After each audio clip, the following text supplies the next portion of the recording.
Bonjour à tous, c'est Maureen, j'espère que vous allez bien. Je reviens aujourd'hui pour une nouvelle vidéo et ce sera une vidéo un petit peu spéciale, ce sera un tag. Alors je vous préviens tout de suite, aujourd'hui je ne suis pas aux commandes du son, ni de l'image, ni de la lumière. Donc si c'est tout pourri, c'est de la faute de Monsieur Lou qui est en coulisses. J'ai pas dit le nom du tag. Alors c'est un tag que vous avez vu beaucoup passer sur Booktube, c'est le Do I Have That Book? Bah oui, mais je peux pas m'empêcher de te regarder, c'est pas possible. Première question, un livre avec des pages abîmées. Alors moi je le prends pour un livre qui est mal coupé, quelque chose comme ça. Alors j'en ai plusieurs je pense, et il y en a un surtout. Deuxième question, est-ce que j'ai un livre avec 3 personnes ou plus sur la couverture? Troisième question, est-ce que j'ai un livre basé sur une autre fiction? C'est-à-dire... C'était quoi déjà le sens de cette question? Non mais vas-y, c'est pas grave. Une novélisation? Ouais. Je peux pas dire plutôt une novélisation? Bah ça s'inspire d'une série par exemple. C'est une autre fiction. On prend ça comme ça, non? Ok. Donc si on prend ça, j'ai ce qu'il faut, je sais juste plus où je l'ai rangé. J'imagine que tu sais de quoi je veux parler. Quatrième question, est-ce que j'ai un livre avec un titre de 10 lettres tout pile? Alors ça va être compliqué. Non, c'est beaucoup trop long. Tu peux m'aider, hein? 11? À chaque fois c'est 11 lettres. Attends, j'espère que j'ai bien compté. Cinquième question, un livre qui commence et se termine par la même lettre. Je pense qu'il y a beaucoup Aeternia qui est revenu.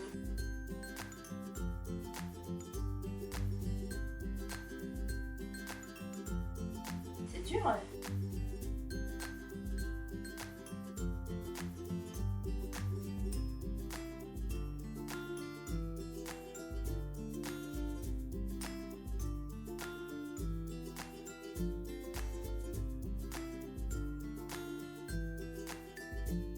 Là il y a un S.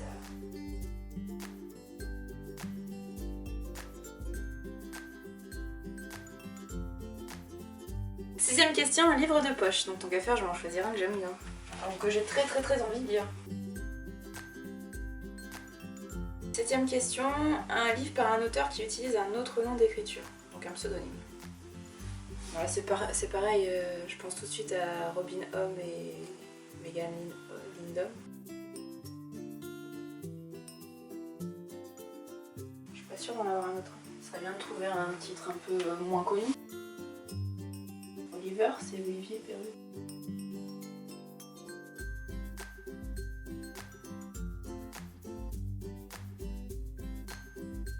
Sinon, ouais, j'ai celui-là. Huitième question, un livre avec un nom de personnage dans le titre. Je vais sortir une belle version. Question 9, est-ce que je possède un livre avec 2 cartes à l'intérieur? De toute façon de la fantaisie.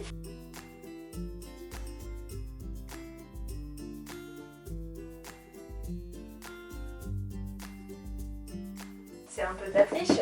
Il n'y en a pas dans le livre? Putain, il n'y en a qu'une.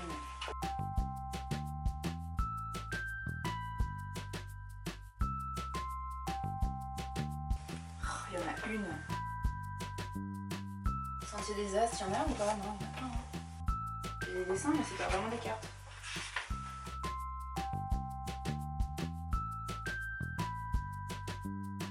Oh, c'est quoi ces auteurs de fantasy qui veulent pas de cartes?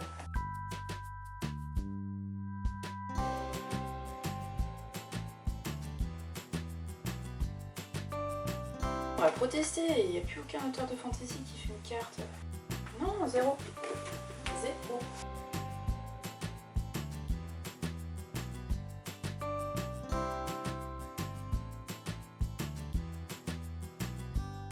Ah mais quoi que, c'est ça. Question 10, un livre qui est devenu une série télé. Je peux sortir à la croisée des mondes, mais j'ai pas vu la série, ça serait dommage d'en parler.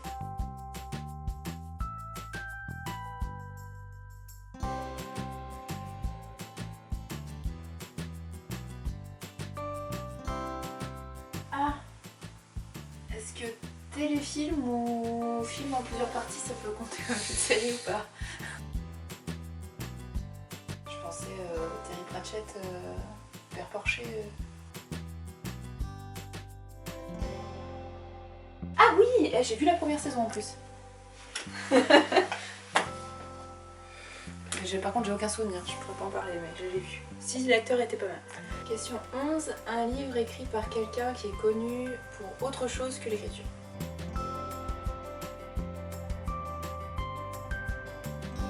Question 12.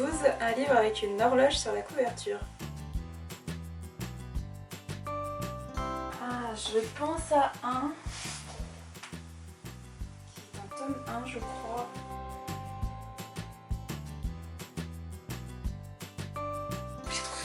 Je suis trop fière de moi. C'est bon, ça tourne. Le chat qui est en train de chasser derrière. Question 13. Un livre de poésie. Je regarde si j'en ai pas un autre qui m'intéresse plus. 14. Un livre avec la mention d'un prix écrit dessus.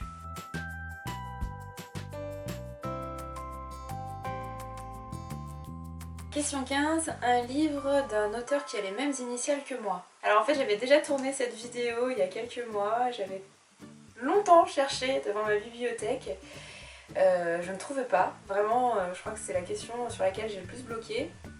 Et donc là aujourd'hui comme forcément j'y ai déjà réfléchi, je sais directement vers quel auteur je dois aller. Question 16. Un livre de nouvelles ou une anthologie.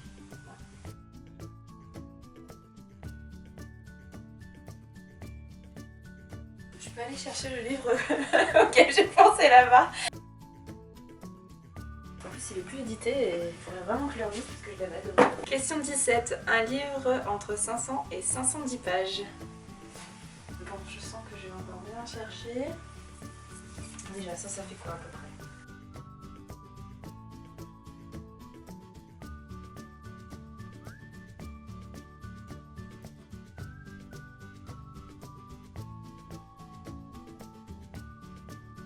Tu penses? Plus de 600 pages. C'est aussi doué que moi. Celui d'à côté, fais voir. C'est pas assez, ça va même pas faire 400 pages. Même pas 300.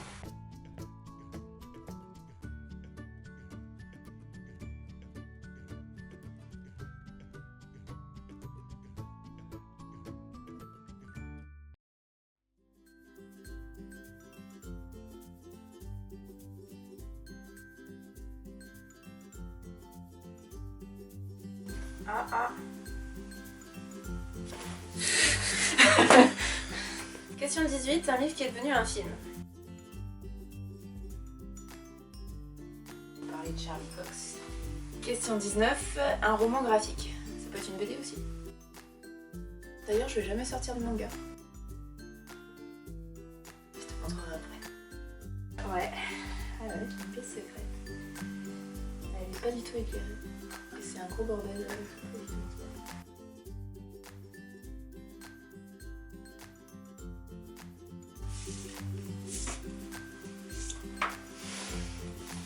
Question 20 et la dernière, un livre écrit à 80 ou plus.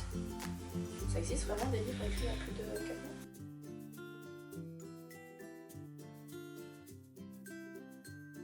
De toute façon, moi c'est toujours de l'impro. Hein. Ça se voit d'ailleurs. Maintenant que j'ai toutes les piles de livres, on va les reprendre un par un. Tu peux me relire les questions s'il te plaît? Première question, le livre avec les pages abîmées. Donc comme je vous le disais, pour moi c'est un livre qui a des pages qui ne sont pas découpées, pas massicotées. J'ai trouvé Les Laits de Marie de France, une vieille édition de 1959. Et en fait les cahiers sont même pas coupés, donc en fait il a jamais été lu. J'ai dû l'acheter en vide-grenier ou en brocante. Voilà, apparemment les livres qui ne sont pas découpés comme ça ont une certaine valeur. Donc, je sais pas si je le découperai moi un jour pour lire les laits, ou si j'achèterai ces Laits de Marie de France dans une édition moderne et que je garderai celui-là en version comme ça, pas découpée. Alors la deuxième question, il fallait trouver un livre avec 3 personnages ou plus sur la couverture. J'ai trouvé Par la grâce des 100 noms de Esther Brassac aux éditions du Chat Noir. Il y a 4 petits personnages en médaillon. Et je suis incapable de vous dire de quoi ça parle. Ça te choque si je fais pas de résumé? Hein, bah, vous irez voir sur les éditions du Chat Noir. Hein. Pour la question 3, le livre basé sur une autre fiction. Pour répondre à cette question, moi j'ai pris comme fiction de départ une série télé et j'ai choisi un livre qui novélise cette série télé. J'ai choisi le tome 3 de Dark Angel, écrit par Max Allan Collins aux éditions Fleuve Noir. Troisième tome qui offre une fin à la série télé qui était uniquement en 2 saisons et que j'adorais. Pour la question 4, pour laquelle j'ai beaucoup peiné à trouver un titre de 10 lettres, j'ai enfin trouvé Déchirure de Sir Cédric aux éditions Nuit d'Avril, qui est une maison d'édition créée je crois par Léa Silol, qui n'existe plus. Ce titre a été publié en 2005, il n'est plus édité, c'est un recueil de nouvelles, je crois que c'est un des premiers titres écrit par Sir Cédric. Le livre qui commence et se termine par la même lettre, là aussi ça a été très compliqué de le trouver.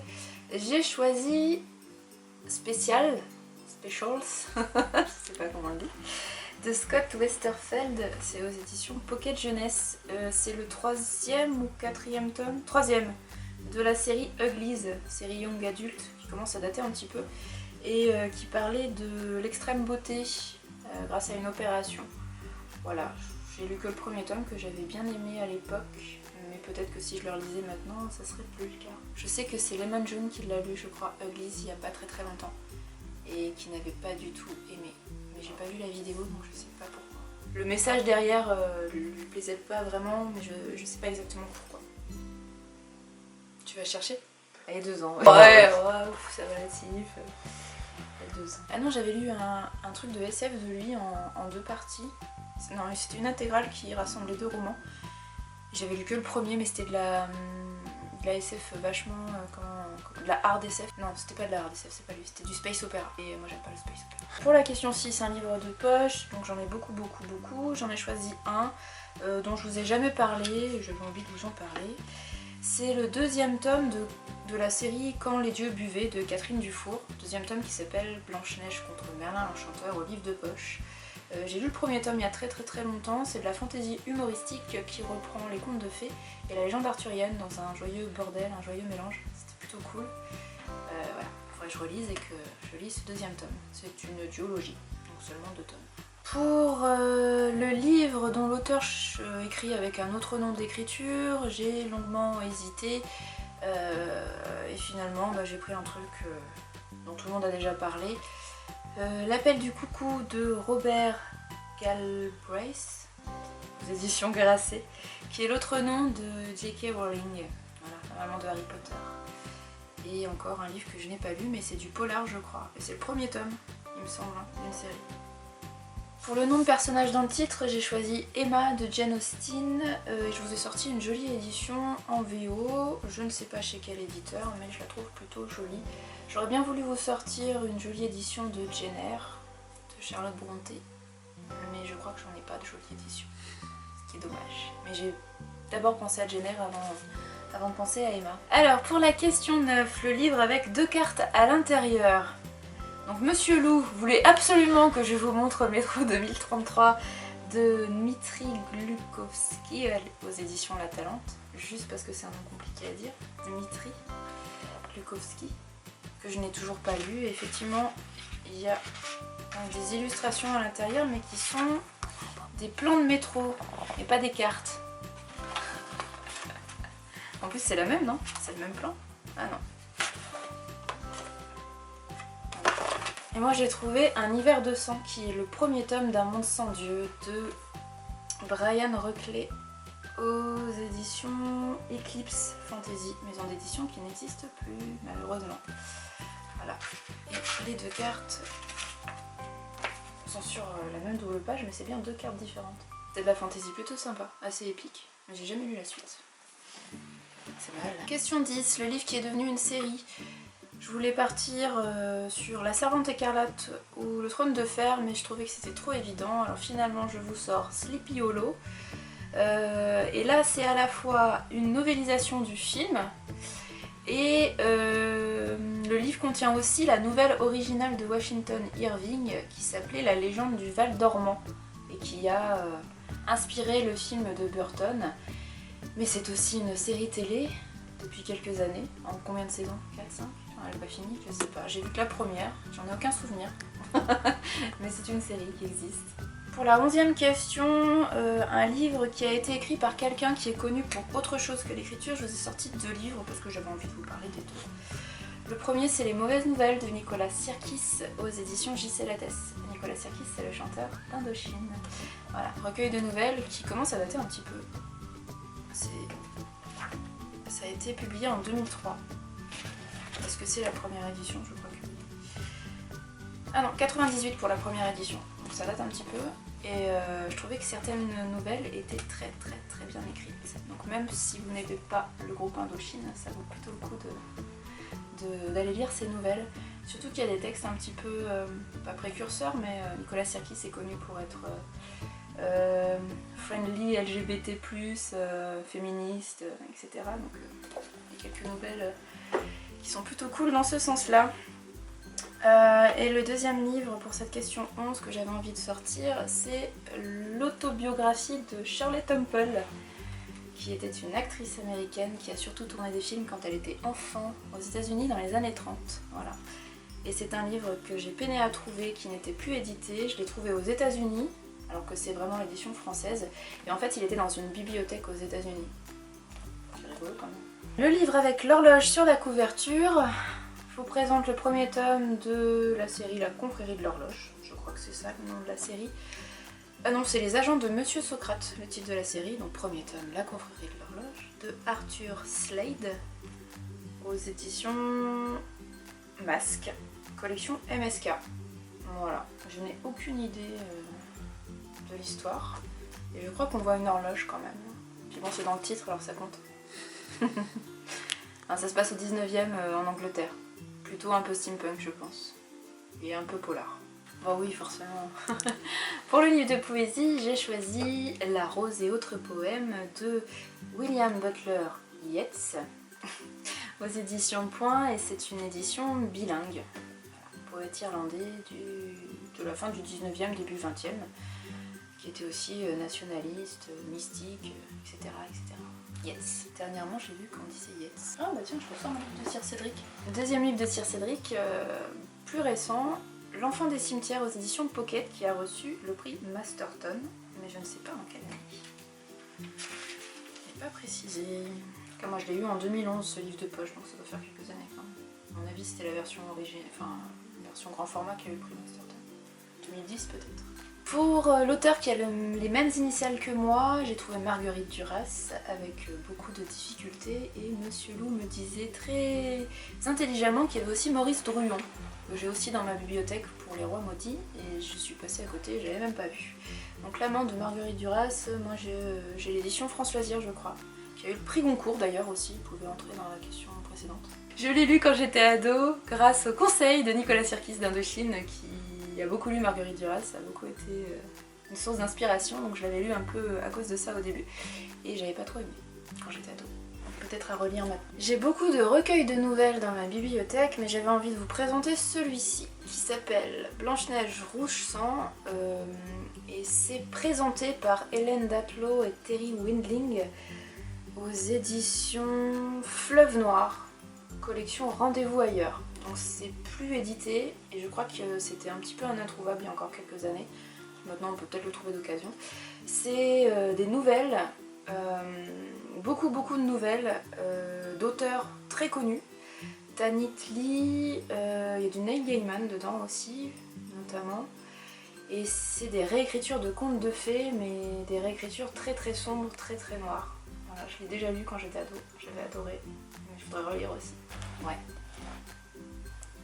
Terry Windling, c'est L'épouse de bois. Pour la question 17, le livre entre 500 et 510 pages, ça a été compliqué aussi, puisque c'était soit trop, soit pas assez.